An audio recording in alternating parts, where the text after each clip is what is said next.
Bonjour à tous, aujourd'hui dans ce petit tuto, je vais vous apprendre à sauvegarder vos photos et vos documents car je m'aperçois que beaucoup de personnes ne savent pas le faire et le jour que vous allez choper un virus ou que votre ordinateur va tomber en panne, eh bien vous n'aurez que vos yeux pour pleurer. Donc cette vidéo va être très rapide, je ne vais pas m'étendre sur le sujet, on va aller au plus simple et puis comme ça il n'y aura plus d'excuses pour pouvoir faire vos sauvegardes. Alors, en sauvegarde il existe plusieurs choses sur lesquelles vous pouvez faire donc justement ces fameuses sauvegardes. Vous pouvez les faire sur clé USB, donc voilà. Les clés USB, il en existe plusieurs sortes, de différentes marques et de différentes capacités. Les clés USB, les capacités, vous avez 1 Go, 2 Go, 3 Go, 8, du 32, du 64, 128, enfin bref, vous avez compris que plus vous avez de capacité, plus vous allez pouvoir stocker dessus. Il existe plusieurs marques aussi. Moi, j'utilise beaucoup la marque Kingston parce qu'elle est quand même assez solide et elle est réputée donc justement pour être de bonne qualité. Toutes les autres, évitez les petites clés USB pas chères parce que souvent, au bout de quelques utilisations, elles ne fonctionnent plus. Vous avez aussi la possibilité de faire les sauvegardes sur des disques durs externes. Donc les disques durs externes, il en existe deux sortes. Donc les disques durs 2.5 qui sont comme ça. Donc c'est des petits disques durs très pratiques parce que ils sont compacts et ça tient dans la main. Et vous avez les disques durs 3.5 qui sont beaucoup plus gros. Donc les 3.5, il y en avait énormément avant parce que c'était la norme. Et donc maintenant, moi je vous conseille plus de partir sur du 2.5, c'est quand même plus pratique. Vous pouvez le ranger dans votre tiroir, vous pouvez le mettre dans la petite sacoche de votre portable, enfin voilà. Donc moi je vous conseillerais plus de prendre du 2.5. Pareil, il existe plusieurs marques. Moi j'utilise beaucoup la marque Toshiba ou Western Digital. Même chose, ne prenez pas de l'entrée de gamme parce que c'est quand même là que vous allez stocker des choses importantes, donc prenez déjà de la qualité. Beaucoup de personnes me demandent de la différence entre une clé USB et un disque dur externe. Alors la différence est énorme. Sur une clé USB, alors attention, je me remets la clé USB. Voilà. Les clés USB, attention, ce n'est pas pour faire de la sauvegarde. Beaucoup de personnes ont des choses, savent faire des sauvegardes et prennent leur clé USB et mettent leur dossier important dessus. Le souci, c'est qu'une clé USB, c'est très fragile, on peut la perdre facilement. Une clé USB, ça sert à faire du transfert de données. Alors, qu'est-ce que ça veut dire? Admettons, vous êtes au bureau, vous êtes en train de travailler sur un dossier, vous voulez travailler le soir chez vous sur le même dossier, hop, on prend la clé USB, on le met son dossier dessus, on va sur son ordinateur personnel à la maison et on retransfère le dossier. Une amie vient chez vous avec sa clé USB, bah tiens, tu peux pas me donner les photos de Noël, hop, on prend sa clé USB, on lui met les photos dessus, elle va les transférer sur son ordinateur. Voilà, ça sert à faire des petites choses comme ça. Donc ça, il faut vraiment vous mettre ça en tête. Moi, des fois, je vais chez des personnes qui me disent, bah j'ai sauvegardé ça sur mes clés USB et ils me sortent à peu près 10-15 USB, ils savent même pas ce qu'il y a dessus. Donc voilà, quand on a des choses importantes à sauvegarder, on prend le disque dur externe. Voilà, ça c'est une chose qui doit être claire dans votre tête. Ensuite, que ça soit l'un ou que ça soit l'autre, comment ça se branche? Ça se branche sur un port USB. Donc des ports USB, voilà comment c'est fait. Vous en avez sur les ordinateurs portables, sur les fixes, vous en avez derrière, vous en avez devant. Voilà, donc il y a simplement à brancher votre clé USB ou votre disque dur externe là-dessus. Ensuite, comment ça se passe? Quand je veux ouvrir mon ordinateur, directement, on voit mes disques durs qui sont déjà installés. Et je vais brancher donc ma fameuse clé USB sur mon port USB. Voilà, donc Windows me détecte bien ma clé USB, il me demande si je veux l'analyser. Donc moi je ne vais pas l'analyser. J'ai une exécution automatique, alors peut-être que oui, chez vous ça va apparaître ou non. Quoi qu'il en soit, je la ferme. Et là, on voit bien que ma clé USB, donc ici elle s'appelle Kingston, elle peut chez vous s'appeler Toshiba ou disque dur externe. Quoi qu'il en soit, de toute façon, vous voyez, je vais la redébrancher automatiquement, elle va disparaître. Si je la rebranche, continuer sans analyser, je ferme, on voit bien que là c'est la Kingston et c'est la clé USB-G. Voilà, donc ma clé ou mon disque dur est bien connecté à mon ordinateur. Quand je vais dedans, on voit déjà que j'ai des choses qui sont déjà enregistrées dessus. Comment je veux faire si je veux envoyer des photos ou un dossier dans cette clé USB?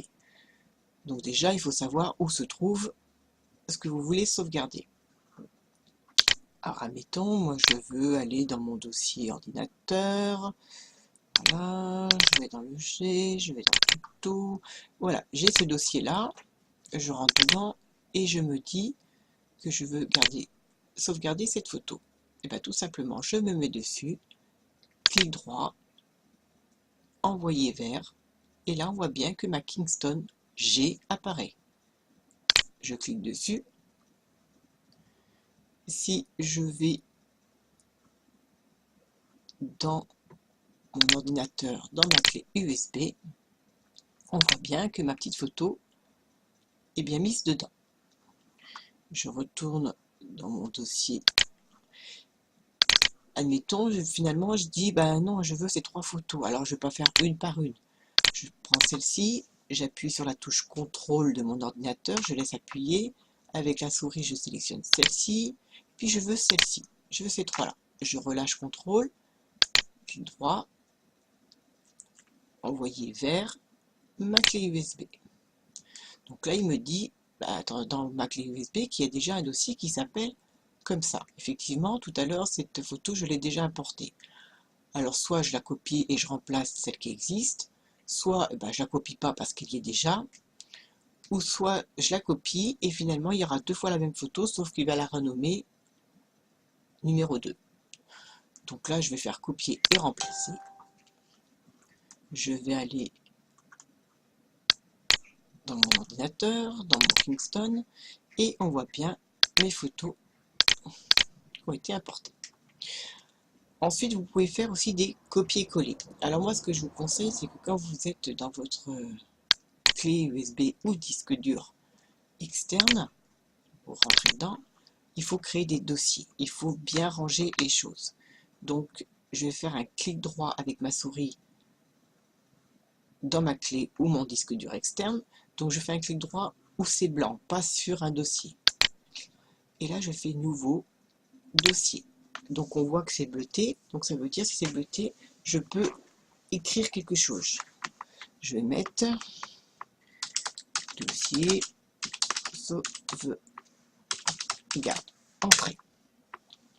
Voilà, j'ai un dossier qui est créé.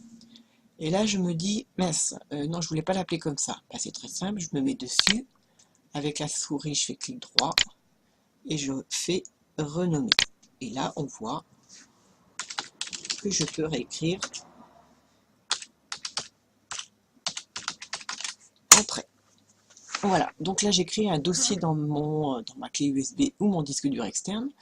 Je retourne dans mon dossier tout à l'heure et je me dis, ben, je veux carrément copier tout mon dossier. Alors, c'est soit je fais mon dossier clic droit, envoyer vers Kingston, et là, ça va envoyer tout mon dossier et tout ce qu'il y a dedans. Le problème, c'est que ça va l'envoyer à la racine, ça ne va pas l'envoyer dans le dossier que j'ai créé tout à l'heure. Donc, moi, ce que je vais faire, c'est que je vais mettre dessus, sélectionne, clic droit, copier. Je vais aller dans mon ordinateur, retourner dans mon Kingston. Je vais aller dans le dossier tout à l'heure que j'ai créé. Clic droit, coller. Voilà. Donc là, on voit que quand je colle, c'est assez rapide. Alors attention, si vous avez beaucoup de photos, ça peut être très long. Ça peut prendre 1 minute, 2 minutes, 3 minutes. Voilà. Donc si vous voyez que ça va durer 1 heure, faites plutôt par des petites quantités. Parce que si l'ordinateur plante, vous allez planter toutes vos photos. Donc voilà, maintenant vous savez comment importer des dossiers dans une clé USB ou dans un disque dur externe. Attention, faites attention, faites bien des copier-coller et pas des couper-coller. Pourquoi? Quand je fais couper-coller, ça veut dire que je vais supprimer de mon ordinateur le dossier pour le mettre dans ma clé USB ou dans mon disque dur externe. Quand je fais copier-coller, ça veut dire que je laisse l'original dans l'ordinateur et je fais une copie dans ma sauvegarde. Il faut savoir qu'un disque dur externe, une clé USB, peut tomber en panne. Donc, il est plus prudent de laisser les photos documents dans l'ordinateur et de les mettre en plus dans le disque dur externe. Comme ça, le disque dur externe tombe en panne, c'est dans l'ordinateur. L'ordinateur tombe en panne, c'est dans le disque dur externe. Donc il faut bien penser à ça parce que beaucoup de gens savent faire des sauvegardes, mettent tout sur le disque dur externe et un jour le disque dur externe, il tombe en panne. Donc pensez bien à cette double sauvegarde. Voilà, je pense que on a fait le tour. Donc après, après c'est la même chose hein, quand vous êtes dans votre Kingston, enfin là moi mon Kingston, votre disque dur externe ou votre clé USB. Si après le dossier ici, vous pouvez le sélectionner, cliquez sur supprimer, oui. Et après l'inverse, si admettons j'ai quelque chose dans ma clé USB que je veux mettre dans mon ordinateur, allez par exemple ce dossier là, clic droit, copier, je ferme, et dans mon bureau, clic droit, coller. Voilà, ça marche d'un côté, ça marche de l'autre. Donc voilà, j'espère que ce petit tuto vous a permis de comprendre pas mal de petites choses. Et surtout, pensez à faire ça très régulièrement. Ne remettez jamais au lendemain quand vous pouvez faire une sauvegarde parce que le jour que votre ordinateur va planter ou choper un virus, ça sera justement du jour au lendemain. Donc voilà, je vous dis à bientôt pour un prochain tuto. Et n'hésitez pas à mettre des petits commentaires sur Facebook, ça fait toujours plaisir. Voilà, je vous dis à bientôt.